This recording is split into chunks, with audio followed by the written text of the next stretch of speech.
And someone will be announcing that for folks. The recording it'll like pop up when they log in. Oh, That awesome. that noise that you just heard will be heard by everyone. All right. Should I let people in? Okay. I'm gonna go ahead and let all of the 30 people in.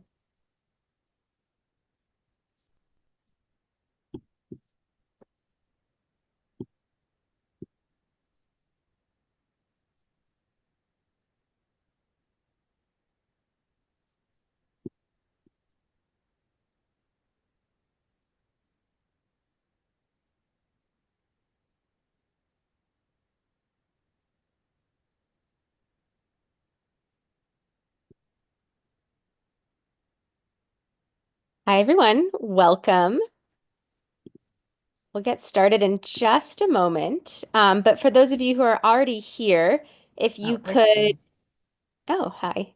If you could just introduce yourself in the chat, say, your name and where you're from. Um, and I'm gonna pull up a little quick survey just to see who's in the Zoom room as well.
Just coming through. Am I getting? There you go.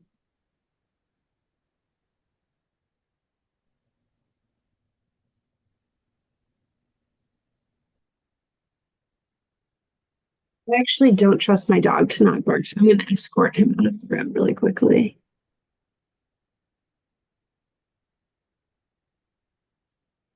Can everybody hear me?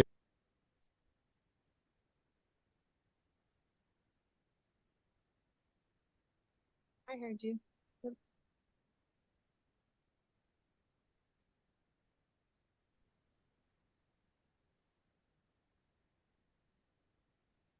Test 1 2 3. Test 1 2 3.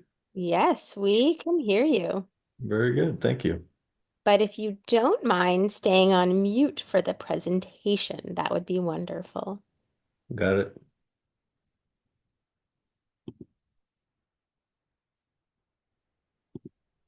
And hi, everyone.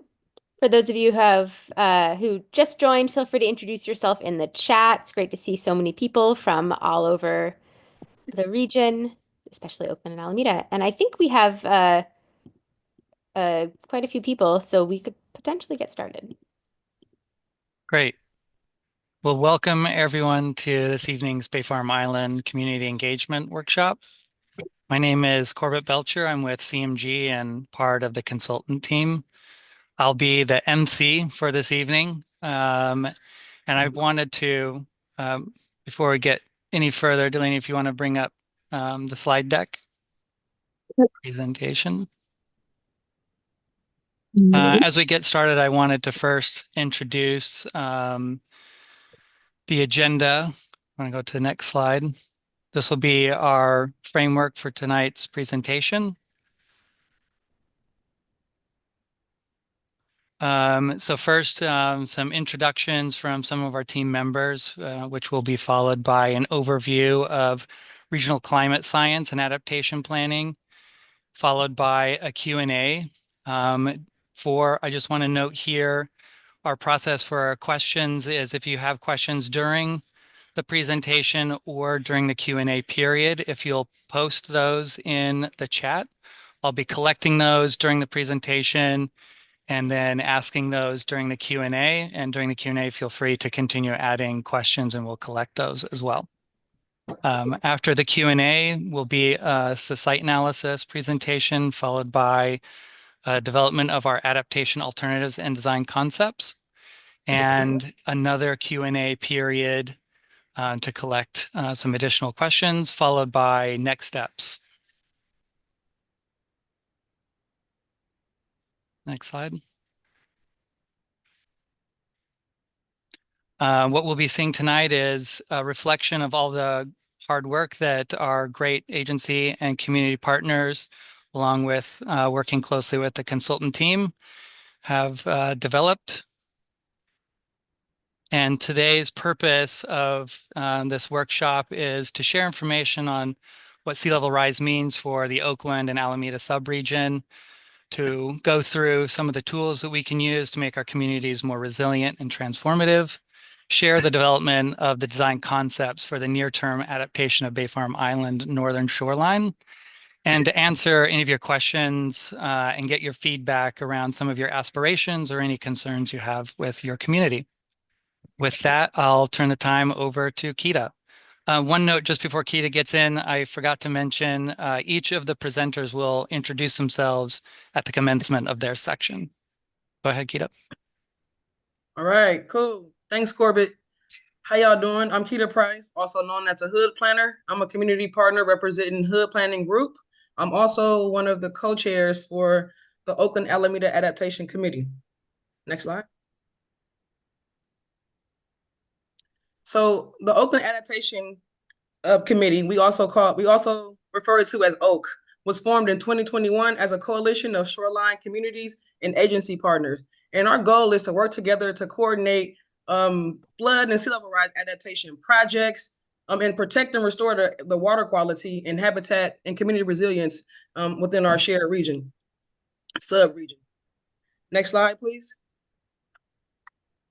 And so for about the past year and a half, two almost now, we've been working with a group of consultants, shout out to CMG, a team including landscape architects, climate scientists, engineers, ecologists, biologists, civil and geotechnical engineers, and also funding experts. And tonight we will be focused on the Bay Farm Island project. So these three projects, we have a sub-regional adaptation plan, an Oakland Alameda estuary project, and as I mentioned, today is really focused on the Bay Farm Island adaptation project. But we encourage you to attend workshops for the other projects if it's appropriate to you in your area. And it's all appropriate because the region is connected. Next slide, please. All right, so those three projects are the main projects that the OAAC committee and the consultants are working together on, but some intersecting projects that we're making sure that we uplift and connect the intersecting dots are some of these community and agency-led projects. We have one called Sacred Spaces. It's an outdoor sanctuary on the East Oakland side of the MLK shoreline. We have the Saliangelo Creek, which is a green infrastructure project connecting folks from Deep East Oakland, where I'm at, to the MLK shoreline. We have the Port of Oakland's Oakland Vulnerability Assessment Adaptation Plan. And we also have the San Francisco Bay Conservation and Development Commission's Regional Shoreline Adaptation Plan. I know it's a mouthful, but we call it the RSAP. And so we're making sure that we are trying to, and there's also many other plans from other agencies, partners, and community. And we're trying to make sure that we uplift as many of these plans and concepts as we can through this effort. Next slide, please. And so just to kind of wrap up some of our OAAC sub-regional goals, again, together, the waterways are connected. So we want to make sure that we protect the Oakland and Alameda sub-region from negative effects. Again, sea level rise, inland flooding, the combined flooding from groundwater, liquefaction, and again, sea level rise. And we just really want to make sure that we approach this with a multi-benefit, approach for our adaptation strategies, keeping our neighbors in mind, and making sure that we are doing things in it's called we're doing adaptation pathways where that we're building on top of each other. Our strategies are building on top of each other, keeping in mind what can change in the future. And so we also want to make sure that we're enhancing the transportation, recreation, and access from communities to the SF Bay Trail, preserve our open space, and make sure that we're trying to uplift as many nature-based solutions as possible, and making sure that we can protect our air quality. And so before we get a little bit further into our workshop, I just want to go through a little bit of ground rules. Again, we will have question and answer periods. And so we just want to make sure that we all are respectful in things in the chat as well. So we want to engage and actively listen, seek first to understand, not to be understood. No one or two individuals should dominate the conversation. If you're talking too much, step back. If not talking enough, find a way to get in there. Engage in your realm of experience and expertise, and respect and engage others in theirs. Take ownership for positive outcomes, and there's no bad ideas. Let's make this happen together. And with that said, I'm going to hand it over to the co-chair of the OAAC group, which is Danielle Miller. Take it away. Thanks, Keita. Hi, everyone. I'm Danielle Miller. I'm the Sustainability and Resilience Manager for the City of Alameda. And as Keita mentioned, I'm also co-chair for this Oakland Alameda Adaptation Committee. So OAAC Adapt has been working on these 3 projects for over the last year. The last time we connected with the community, we presented design alternatives for the near-term projects on the Estuary project and the Bay Farm Island project. Since then, we've incorporated more feedback, completed another round of analysis to get your preferred concept for each of the near-term projects. And we look forward to hearing your feedback on the preferred design concepts today, which will influence our future design development for each project. Next slide. Oops, sorry. So we want you to stay involved. We have a number of upcoming events. You can check out the OAAC Adapt website, which Zoe will put in the chat for more information and event registration. We have a number of meetings. We have meetings coming up. The City of Alameda Commission on People with Disabilities, December 12th. A City Council meeting, January 21st. And a couple of community events. There's a King Tides are coming back again, December 14th and 15th. There's going to be an event at Crab Cove. There's some Ninth Route and Sacred Spaces engagement events coming.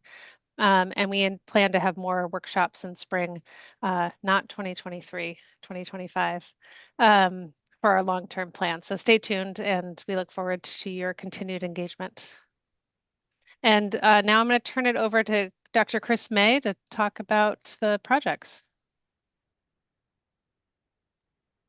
Thank you, Danielle. You can go to the next slide. Hi, everyone. I am Chris May with Pathways Climate Institute, and I am part of the consultant team. And I want to start by taking you back in time before anyone attending this meeting was even born, since it is 2024. The Oakland Alameda shoreline has been in a state of change for thousands and thousands of years. And humans have been involved in dramatically transforming this shoreline. So this map is from 1895, and you can see that Alameda was once a peninsula connected to Oakland between about the Park and High Street bridges. And Bay Farm Island and the Oakland Airport, a lot of that was a vast tidal marsh. Bay Farm Island was truly an island, whereas today it is connected to Oakland. Next slide.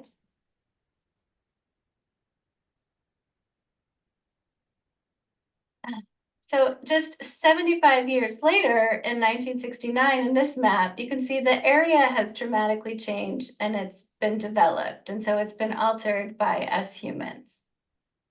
And so in the next slide, we're kind of overlaying this historic baylands and the modern baylands.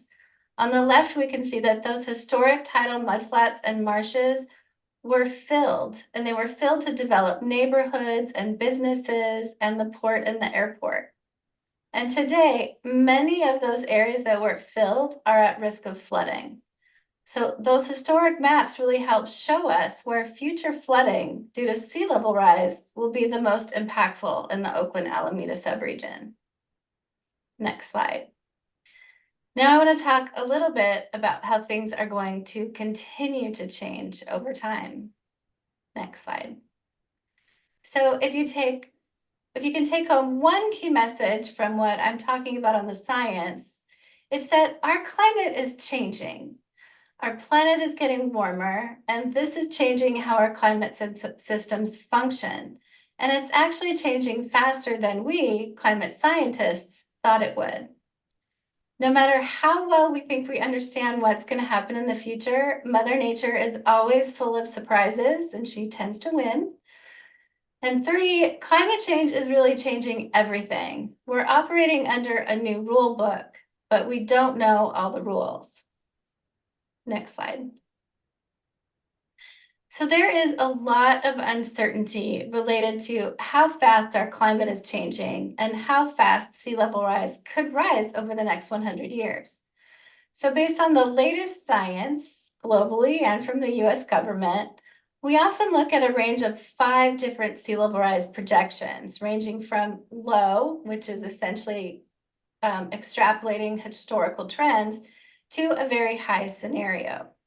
So although today, if you look where that little girl is standing in 2024, all of these projections look pretty similar. And they start to diverge more in 2050, but they diverge a lot by 2100. And this is what we're contending with as we do sea level rise adaptation. Next slide. So these maps show coastal flooding with 3 different amounts of sea level rise. And as I noted earlier, the areas at risk are largely those areas that were historically marshes or part of the bay. They are the areas that were filled to create developable land. So the higher rate of sea level rise, of course, the closer we're getting to that amount of flooding. So not only are sea levels rising, rainstorms are projected to become more intense, dropping more rainfall within shorter periods of time. And we observed that during the 2022-2023 winter storms. And we can also observe how high sea level rise, how high sea levels have become all around our project area, particularly when we look at the king tides. So coastal flooding and more stormwater related flooding and rising groundwater, which our groundwater table rises based on sea level rise and rainfall, this creates what we call combined flooding or compound flooding. And so rainfall-based flooding and rising groundwater, they're going to impact areas inland where we live independently of rising bay waters. So we don't just want to build a wall around our communities to keep the bay out, because we could still flood from below. Next slide. So to make things even more complicated, there are other compounding hazards we need to consider, some of which are reflected on this slide. Increased liquefaction risk, rising groundwater, which I mentioned, and also the presence of potentially contaminated sites. And when we look beyond all these hazards, we know that the vulnerability of the people and assets throughout this region is not consistent. Each community and each neighborhood really has its own unique vulnerability profile. Next. So today, we are really focused on near-term adaptation, or adapting to 2 feet of sea level rise, which could occur between 2060 and 2080. However, we also need to keep longer-term adaptation in mind, like 3.5 to 7 feet of sea level rise that could occur by the end of the century. And this is a challenge for our planning timelines as, you know, community members and agencies and everyone trying to get these projects built. So on the next slide, this shows what we call adaptation pathways. So we need to start now in order to address existing and imminent risks. And these are what we call our immediate and near-term actions. But we also need to look ahead to the next stages of adaptation so that we build in adequate time for community engagement and planning, funding, design, and implementation of those future actions, those midterm and long-term actions And the timing of those actions will be based on observed and projected sea level rise, considering the uncertainties. So now I should talk about what can we do? How do we address these hazards? So we have three traditional ways of adapting the shoreline.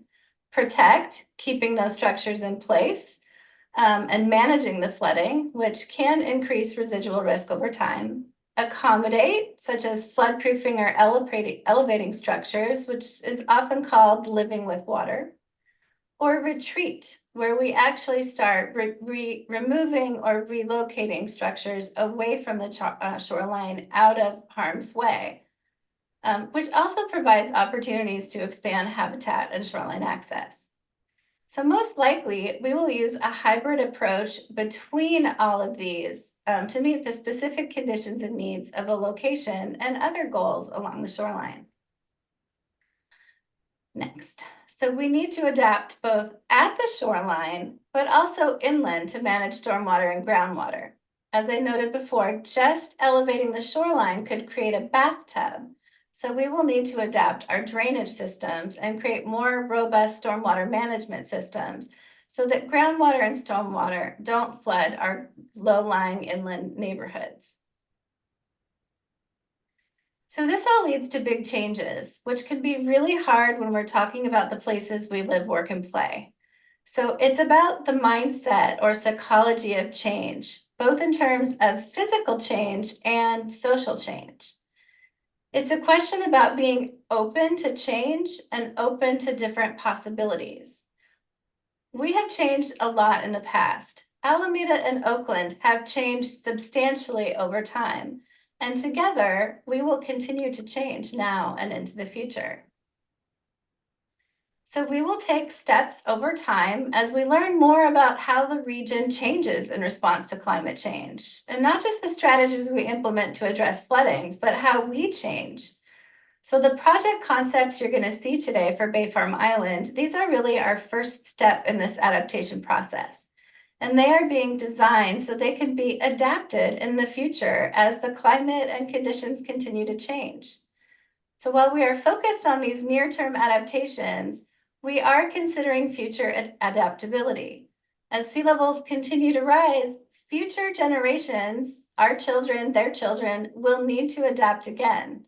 So the range of options that are available to future generations are connected to the choices we make today. So we need to design with those long time horizons in mind. So there are many adaptation measures we can implement to adapt our neighborhoods to this change. And these are just some examples, from gray infrastructure like pump stations and seawalls to nature-based approaches like tidal marshes and hybrid structures. At the same time, we can design our adaptation strategies to expand opportunities to improve ecological health and space for habitat and wildlife. There are already a lot of projects underway supporting these goals, including pilot projects and longer-term studies, so we can really expand the range of feasible nature-based solutions. Next. And these are just a few examples of how we can prioritize and integrate habitat and ecology into how we adapt our shoreline, which often requires combining nature-based solutions and more engineered solutions together in innovative ways. And with that, I think we're going to start our first Q&A session. So I'll turn it back over to Corbett. Thank you, Chris. That was a really great presentation. At this time, we don't have any questions that have been logged, so I want to give some time for people to go ahead and enter in chat any questions that they have. As they're putting those in, I think that's a reflection maybe of how clear and concise your information was, Chris. I appreciate that. We'll leave a little bit of time, and if there aren't any questions over the next minute or so, then we'll move on to the next segment of our presentation.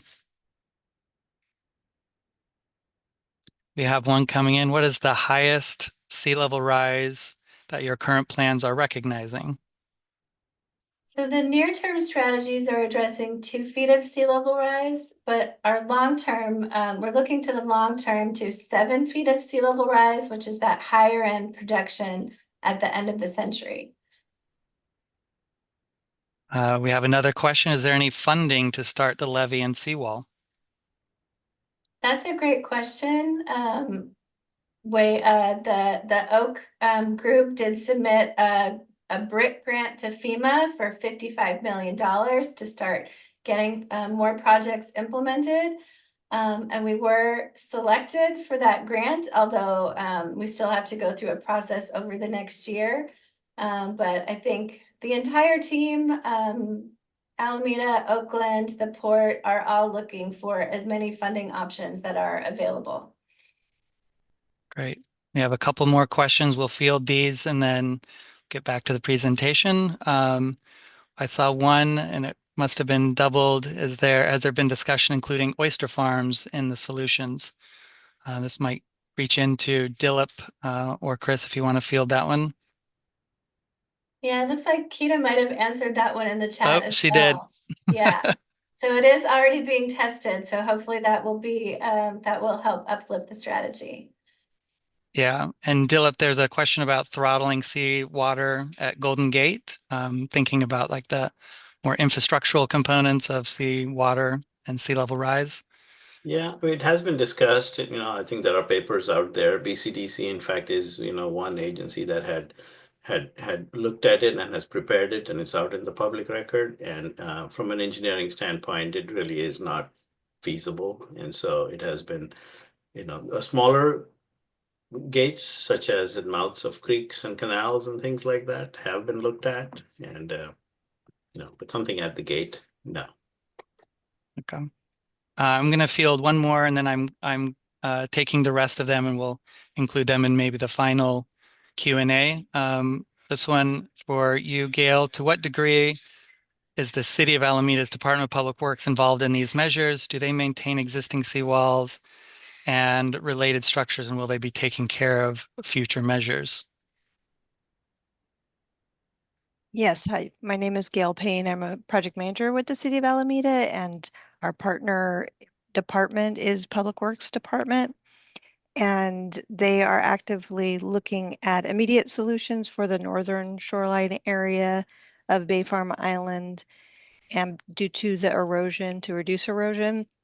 And also they're just intrinsically involved in every step of the way. The planning department does lead the planning effort, and that's where we are right now. And then we hand it off to them when it gets into construction. Excellent. Thank you, everyone, for your questions. Continue posting them. I'm tracking each of them, so go ahead and continue posting those. But with that, we'll move on to Dilip and our site analysis, and Delaney. All right, perfect. Yeah, I'm Dilip Trivedi. I am a coastal engineer by training. I work with the Moffett & Nichol, part of the consultant team here. So rolling up our sleeves and trying, getting into how do we start the adaptations. And so this is a segment of the shoreline along northern Bear Island. It's Bay Farm Island. And it's from the bridge, the Doolittle Bridge, out to the point where the shoreline turns around. And it's roughly 3 areas, so 3 segments that we have identified here. One is called, and you'll see in the next few slides why. But there's a northern shoreline component, there's a lagoon outfall component, and then there's a Veterans Court component itself. Next slide. And so the northern shoreline also has immediate problems. There are erosion hotspots. There is erosion that is ongoing. Much of it is related to the original construction and the changes in hydraulic patterns in the bay itself. And so there has been some amount of undercutting of marshes along the northern shoreline. And as the trail that you see out there in some of the pictures, is being threatened in some places, extremely close to the trail itself, the picture on the right, bottom right there. Next slide. And so there are 2 levels of planning that are going on right now. One is what we're calling an immediate term. So this is much more in advance. These need to be fixed right now. before sea level rise adaptation, planning needs to begin. These are current problems. And so these are some examples of what could an immediate term shoreline protection. So these are something that could be built in the matter of months. You get a permit for this and you place something out there. The agencies do not allow without a robust environmental analysis. And so there could be things like sandbags could be placed and then removed when a long-term plan has been approved by them. What it could look like as we started looking at nature-based solutions along the northern shoreline, that perhaps there are alternatives in there which can be crafted within the immediate near term itself by using a composition of smaller rock and armor rock, but really covering it up with with materials and substrate that would lend itself to be a better nature-based substrate for habitat species itself. So these are plans right now. They haven't been, they're not in the implementation phase right now. The city, as Gail mentioned, yes, Public Works is starting to take a look at what can be done in the immediate term itself. The next slide. And so this is now getting into what areas are threatened by coastal flooding in an extreme high tide situation, whether it's king tides or tides that are higher than king tides itself. So this is a map from FEMA. And what it shows is the areas in blue are currently vulnerable to a 100-year tide within the bay that could flood these properties here. And so those are all marked with an AE zone. And so AE10 effectively means that if a 10 tide were to occur in the bay, which it has in the past once, then those communities would be inundated. And it's pretty much the dividing line, Island Drive there, golf courses in the flood zone all the way out to Doolittle. But the northern community of Bay Farm is not. And so that's why that's the separation between, and you'll see on the next slide, that the erosion protection is an immediate term project. And then these right here, which need to be raised or need to be adapted. These are the two reaches. One is called the Lagoon Outfall Reach, and then a Veterans Court Reach. You're all probably very familiar as you walk the trail there past the tennis courts. The next slide we'll get into the Lagoon Outfall piece. So this is not even 3 weeks ago, right? So when we had the king tide, and I think there's a king tide coming up again next week. So these are good monitoring. It establishes what could happen. This is a king tide, which really would happen once a year. Going, fast forward into the future with some of the numbers that Chris mentioned, you could be seeing these at almost every full moon, new moon, time periods itself. So Veterans Court, very little freeboard, and then the trail portion right here. The next slide shows more of the flooding that is occurring. The one on the left, I would say, is more during winter seasons when you have rainfall. Precipitation does not have a chance to go back out into the bay because the tides are too high and the outfalls are not hydraulically connected to convey the water itself. The figure on the right there, the photo, is again Veterans Court, and it shows how little of a freeboard currently exists. And that's why this becomes an entry point for a lot of the floodwaters that goes down Island Drive and starts affecting communities farther south in Bay Farm Islands. Next slide. So the Lagoon Outfall Reach. So that segment is controlled. And I say controlled because there is a lagoon piece and there's a pump station and a gate structure. The photo on the left shows currently what the gate structure looks like. There's a pipe underneath it. There's a big, it's a really large pipe that conveys water. And the water levels within the lagoon are managed, with the pump station and then sometimes by gravity. Next slide shows you how the lagoon is managed, right? So the current storm drain system, pretty much all of those homes, the community around the lagoon drains out into the lagoon. The lagoon captures all of that storm water. During winters, the city, in an agreement with the homeowners, operates the lagoon itself and keeps the pump stations to a level that will allow all of that stormwater drainage to accumulate within the lagoon and convey it out to the bay. Portions, the ridgeline that you see north of that, are more the homes that are not in a floodplain. So there's adequate allowances and freeboards right now. They drain out currently through outfalls going out to the bay. The purple line defines the watershed that everything goes in. There's enough capacity in the lagoon that even in a 100-year storm situation, the homes would not flood if the pumps are in operation, right? The issue really is with the tides itself and the elevation of the shoreline there where the pump station is or where the gates are. Even fast forwarding it into the future with a little increase in the precipitation, more of these atmospheric river type events, there is adequate capacity within the lagoon that for the foreseeable future, it can be managed with a system of pumps and proper conveyance. And so then we started looking at, with this, recognizing, the existing situation itself, let's start looking at what can be done to solve the issues with the homes that are in a floodplain.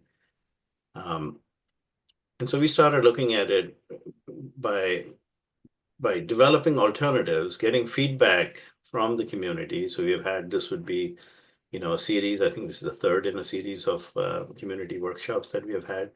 We presented all the existing conditions, showed the alternatives themselves, went back to the drawing boards and have come up with a couple of different options. Sometimes there's more options. We refined them and then have distributed those, back into what you'll see in the next few slides. All of the alternatives had to have a certain baseline. And so all of those alternatives were assessed with the big picture principles of the project. If the alternatives do not satisfy all of these, they were culled, right? And so there's a lot of these benefits of the principles that are very common to what BCDC has also produced as part of the Regional Shoreline Adaptation Plan. And it includes things like critical infrastructure and housing and public access, recreation, the issues that are faced by neighborhoods such as Maitland with groundwater. All of the alternatives had to have a certain baseline, what we would call a core screen. Once those were done, we compared those alternatives with each other. And so the options were compared in a very high level, performance being the major metrics. Does it provide all of those options, or which option provides a better measure of coastal flood protection while reducing environmental impacts, for example? Cost and adaptability for future increases. As Chris mentioned, we are designing something for the immediate term. Near term might be a 2-foot, sea level rise number. Long term, we're looking at something like 7 feet. So how do they measure against each other? And based on those, alternatives are refined. And so we have now come up with certain selected concepts that you'll see in the next few slides here. Next slide, Delaney. There you go.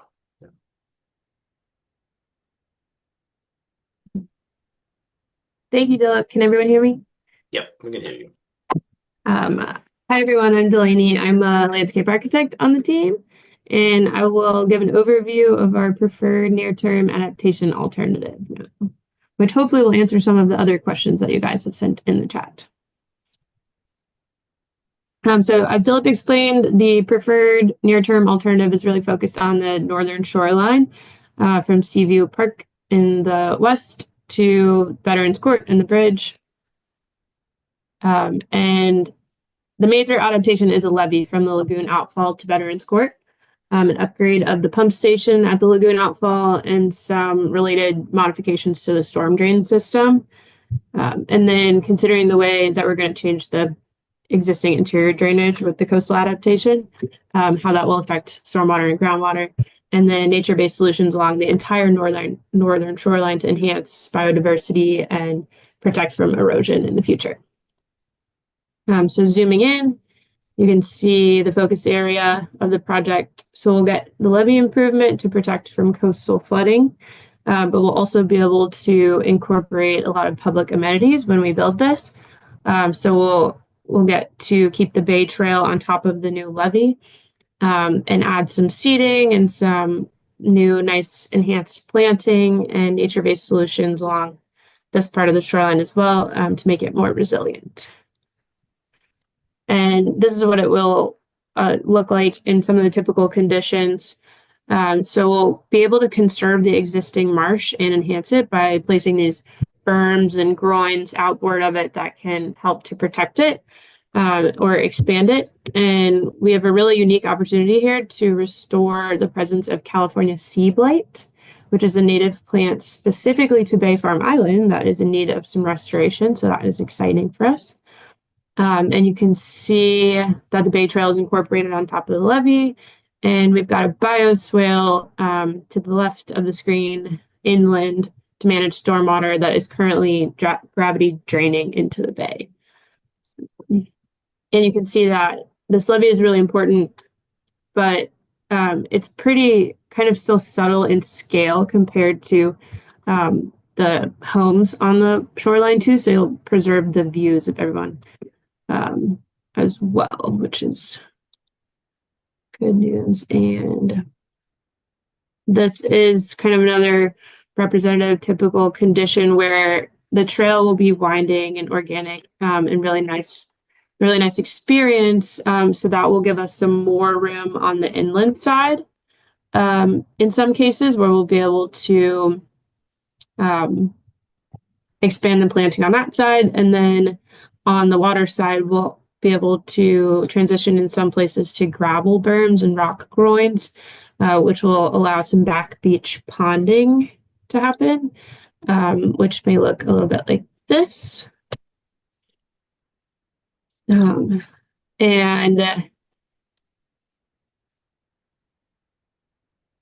Sorry guys, and that will hopefully be self-sustaining with all the groins that can capture sediment that's naturally drifting along the shoreline. So that should make the shoreline more resilient and even less of a maintenance need for the city in the future.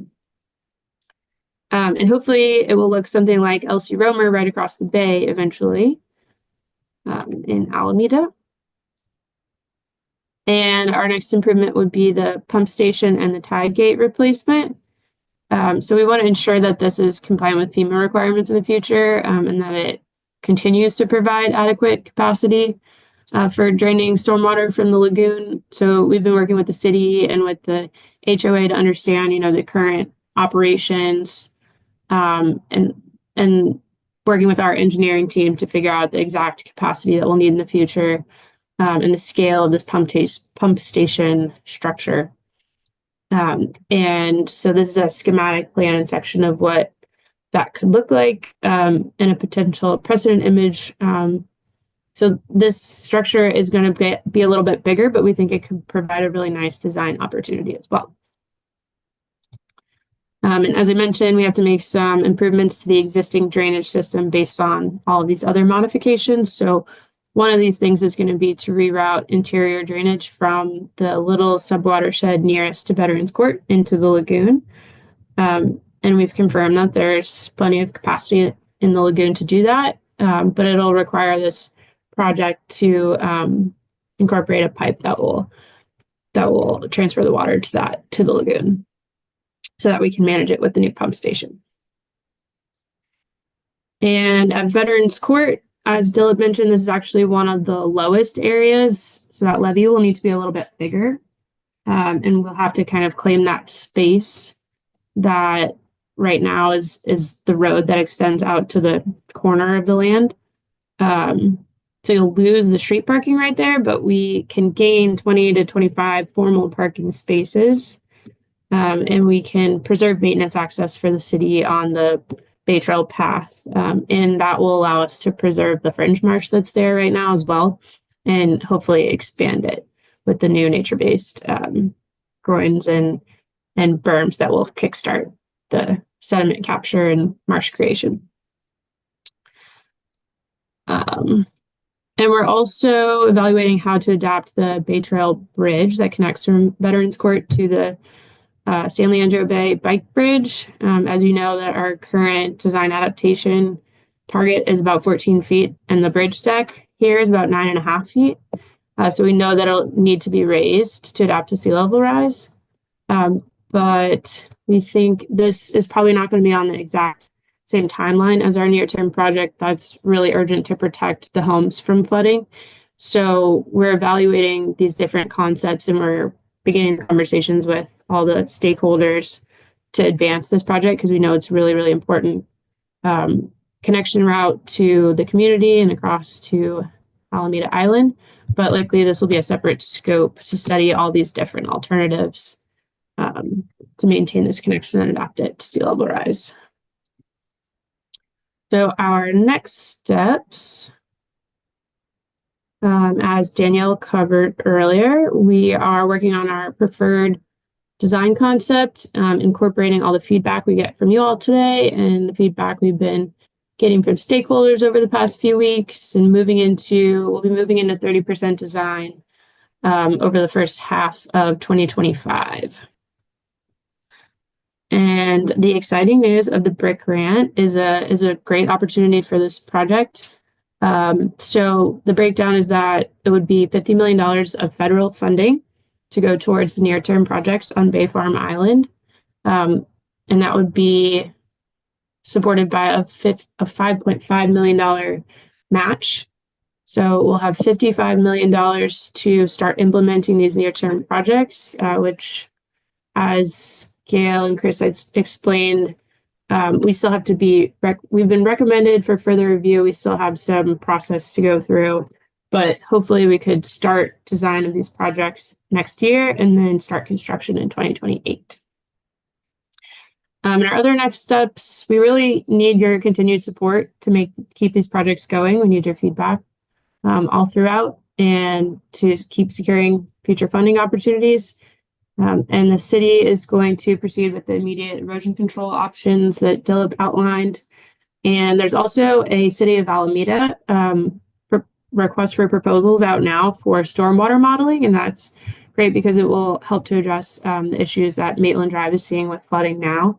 And then we will continue to pursue the BIC grant, which will hopefully make all these projects a reality for everyone. And with that, Corbett, Zoe, would you like to start our second survey? I would love to.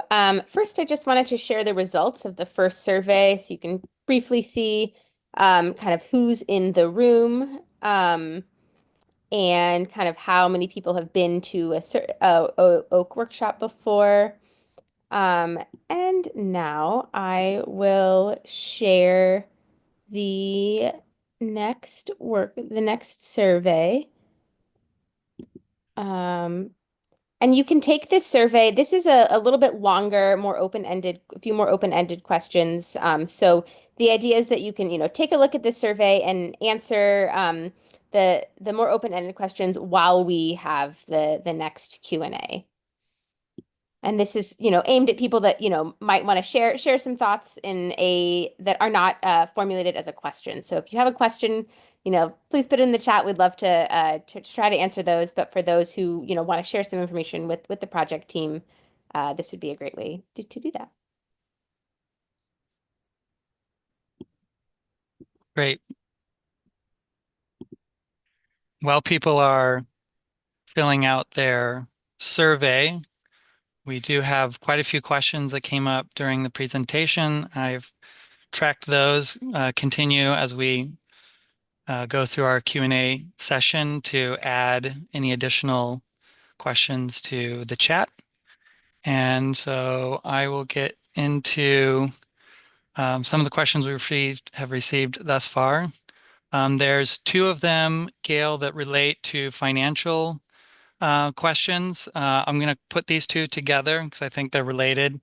One question was, what are some innovative financial mechanisms, ideas to ensure these costs do not burden underserved communities who are most threatened by rising sea levels? And another question is the grant at risk with new administration? The first one, Delaney, do you want to go back to the slide where you talk about the FEMA brick grant? If you can. And just on that one, this is an example of how we're trying to be strategic, and we went after this FEMA brick grant because it's federal money, and FEMA has recommended it for further review, which is great to hear because the majority of the grants actually did not get recommended for further review. And we were strategic in that FEMA's high priority area is the airport and East Oakland. The airport because of the economic asset, and then East Oakland being an equity priority community.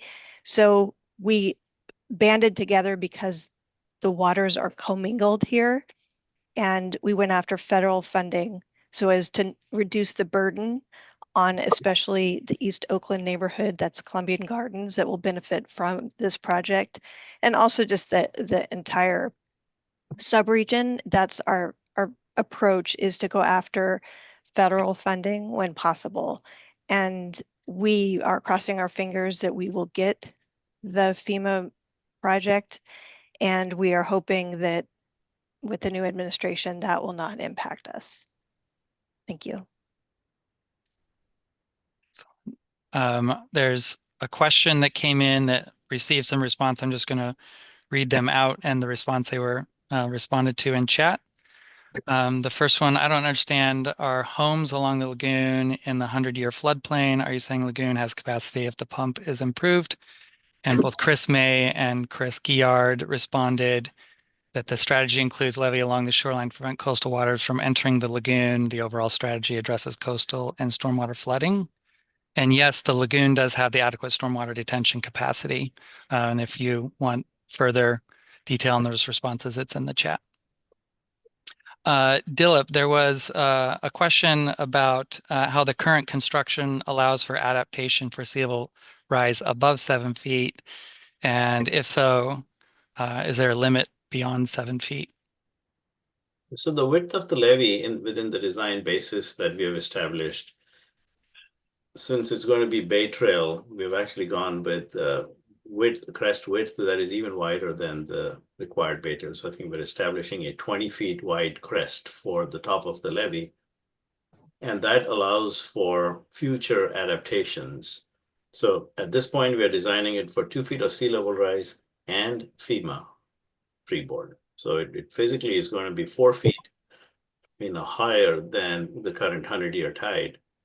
In the future, it would be relatively straightforward, and those will be built into the designs of the levee to incorporate a wall very similar to some of the pictures that you saw on here, like such as Foster City has done. Maybe a smaller berm also at the same, could be accommodated with a future wall on top of that. So there's enough capacity, and the ground improvements that will be done as part of this levee will accommodate future adaptations that will go up. Yeah, that's Great. Right there. Great. Thank you, Dilip. Chris May, there's 2 questions I'm going to also put to you at the same time. One is about strategies and adaptation strategies. The question of, I'm interested in knowing more about the removing residential structures. I think this is just part of the retreat strategy, like my Bay Farm home, or did I miss here? And then in addition to that, do you have any time frame when water is going to rise and how much? I think that we have a good graphic for that one. Yeah, well, the good news at this time, we're not looking at relocating homes anywhere on Alameda or Oakland. The near-term risk, everyone can stay in place and address these risks. So the most near-term, like the project we were talking about today, is going to be able to address those risks. If sea level rise gets, reaches 7 feet, which is, the high-end projection for 2100 and sea level rise could continue or will continue to rise after 2100. There may be a need to relocate homes, but that's not what we're looking at quite yet, but we will be looking at that in the longer term plan, which is going to look out to the end of the century and beyond. But this graphic helps. I think you understand that we're addressing like 2 feet of sea level rise today, plus that 2 feet of FEMA freeboard that Dilip mentioned. So it's really providing protection from 4 feet of sea level rise, helping to address that the 1% annual chance kind of extreme tide might get larger as well with climate change. But we're really looking at, 7 feet of sea level rise for adaptation, and that could occur at 2100. Or if the world really gets its act together on reducing emissions, it might not occur until 2150 or beyond. There is a lot of uncertainty. I think the risk by 2028 is still going to be similar to the risk of flooding that we have today. So I think we have that time to implement by 2028, but there are areas that flood today.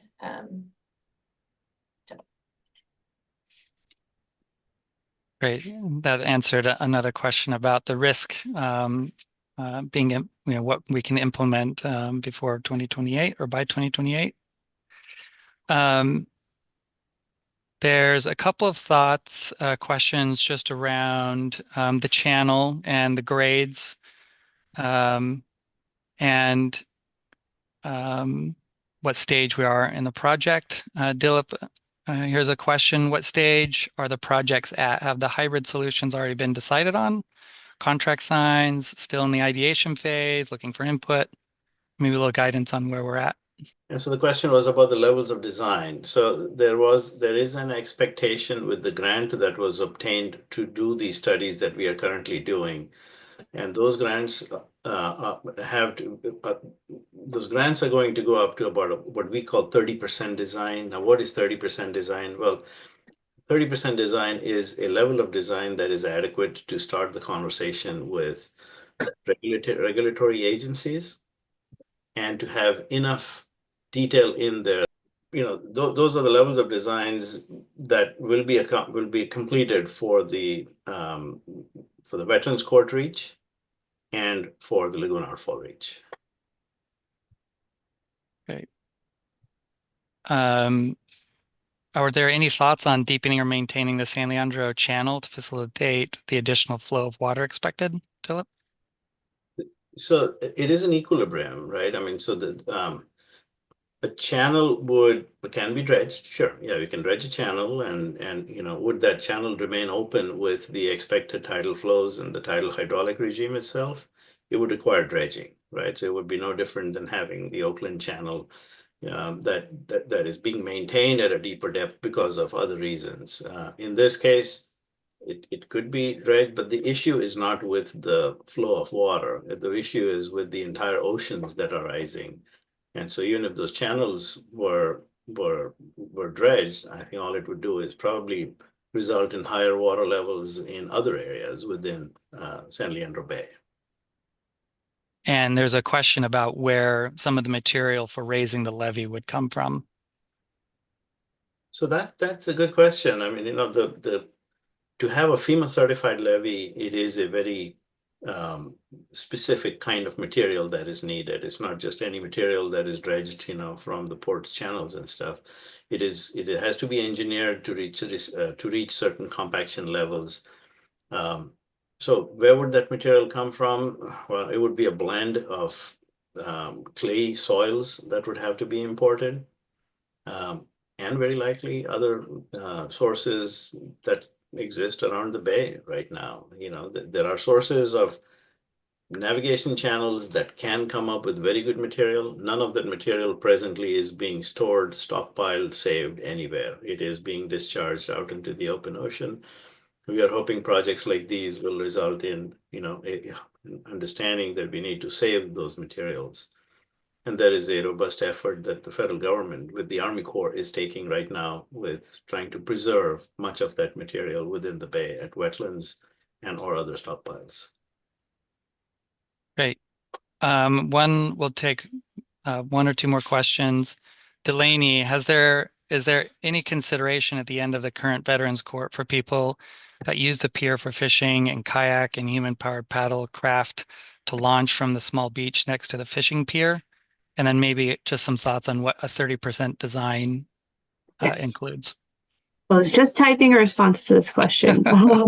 We've definitely been thinking about this, and I think expanding the marsh, first of all, hopefully, which will be part of the near-term project, hopefully will make this an even better fishing spot. But I think that sticking to our planning principles, we will make sure we include, public access and amenities in all of our design concepts. So when we are able to address the bridge, we'll make sure that component is a major feature as it is now. Because we've heard from all of our engagement events that it's a very important spot for people. Yeah, and I just wanted to add to that, Delaney.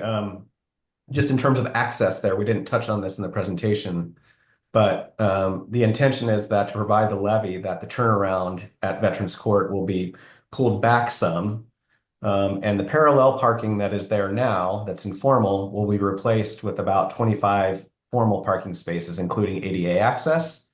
And those will be perpendicular so people have access to the turnaround get to the water and have formal parking. And then as Delaney noted, I think that the idea of being able to improve those beaches and sustain them so that you can get in the water with small boats is something that we should look at more to provide a clear access point there.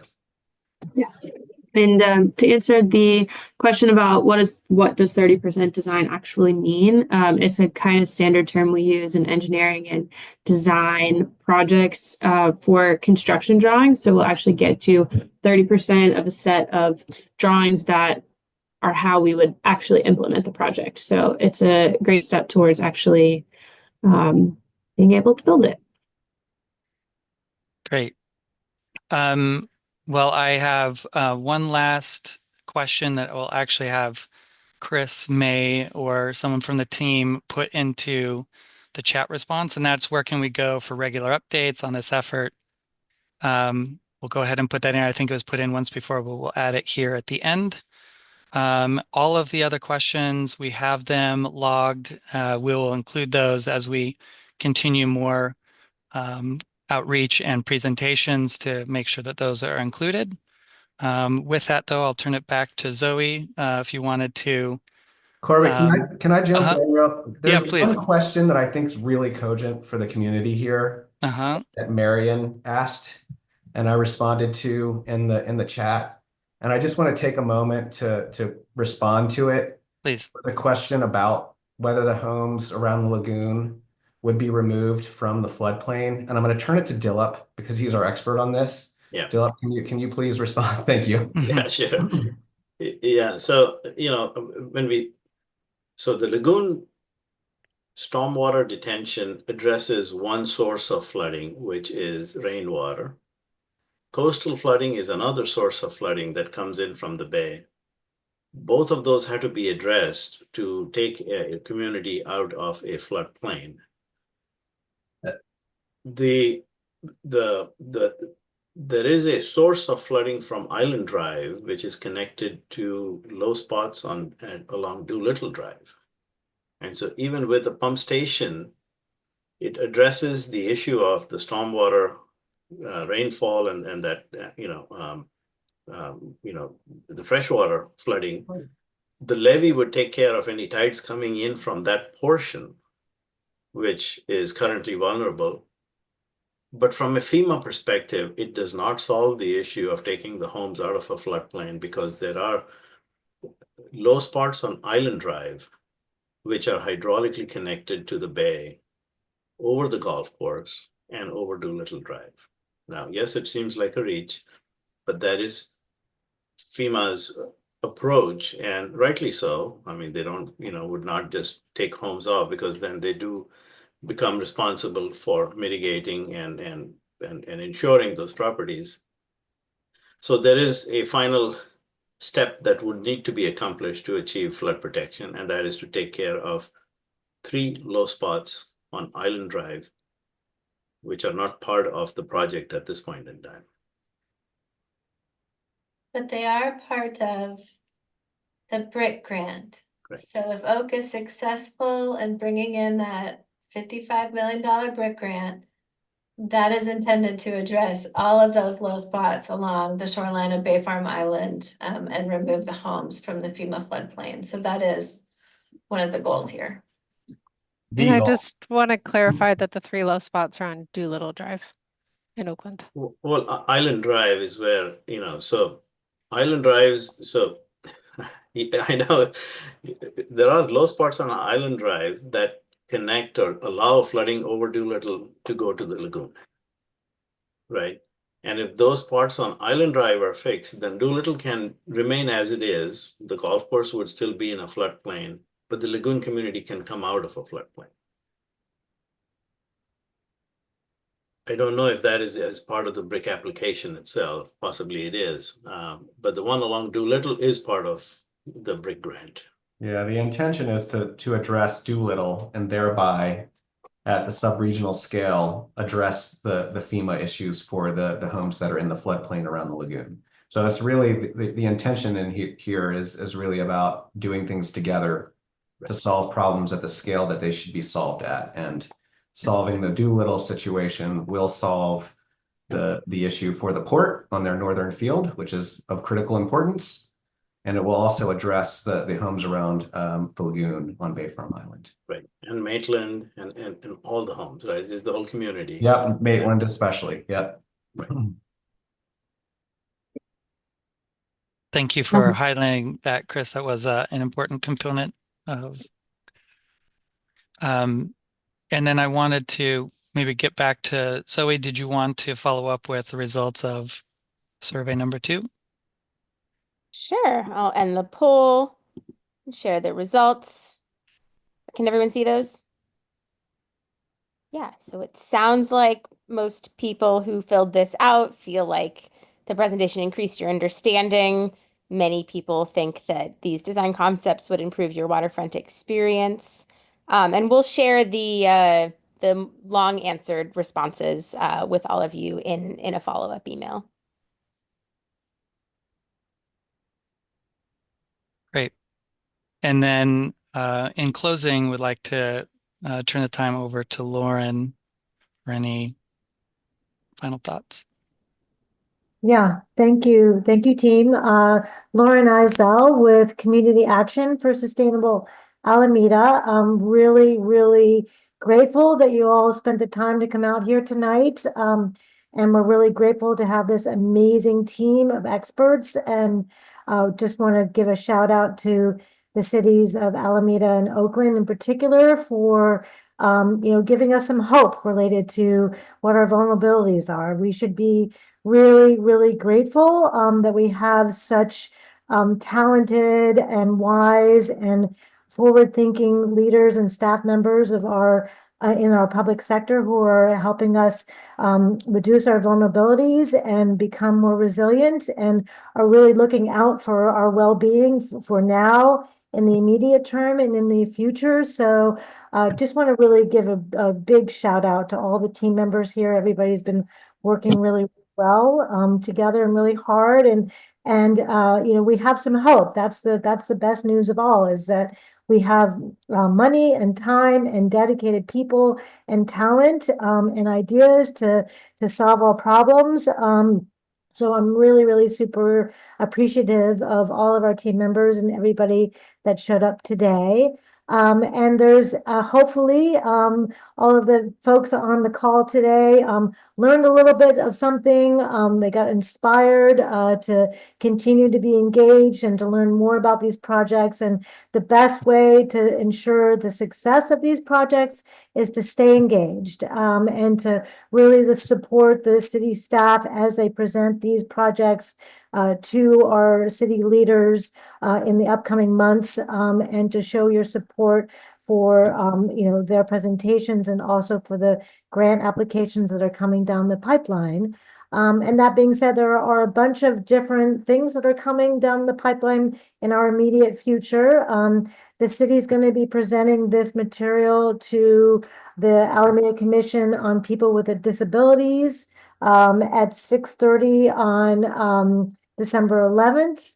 And then there's a special planning board that's being held on December 16th at 7 o'clock. And your support for these projects as staff represents them to the planning board would be super appreciative. And then finally, at the end of January next year, just a month away, these project concepts are both for the Bay Farm Island project as well as the Estuary project are going to be presented to the city council. And hopefully we'll have a little bit better idea at that point where we are with our federal grant applications.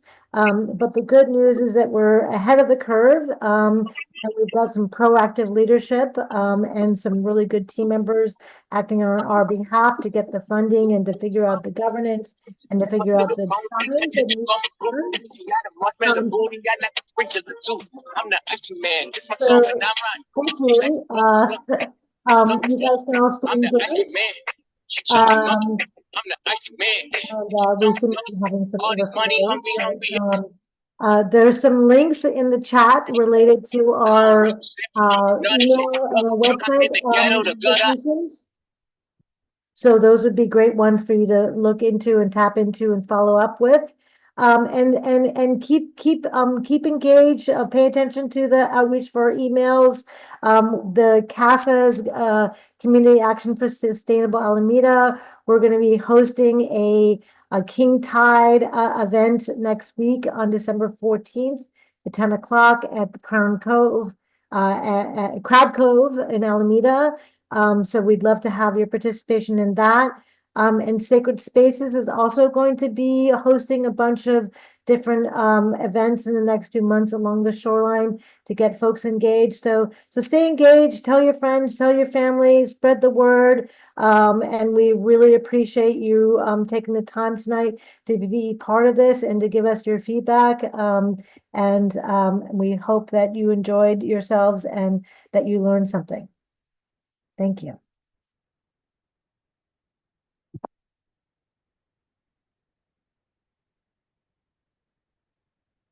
Yeah, and if there's anything else, maybe Gail or Danielle, you want to close us up and to say thank you on behalf of the whole team? Yeah, thank you so much for everyone for attending.